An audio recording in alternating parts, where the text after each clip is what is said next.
Hey, what's up YouTube? This is Callie. Very rainy morning. It's 4:39 a.m. right now as I'm talking to you.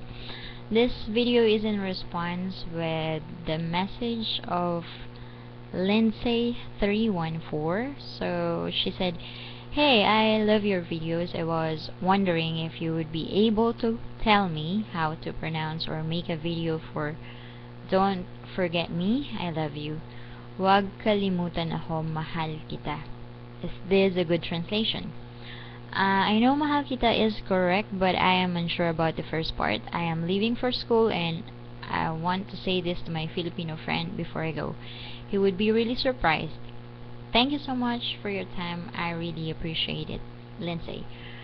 Thank you also for your message, Lindsay, and I really do appreciate you writing. And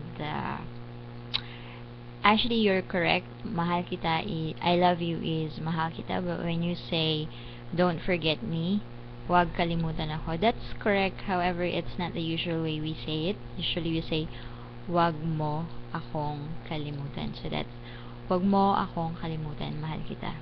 So to say that properly, say, huwag mo akong kalimutan, mahal kita.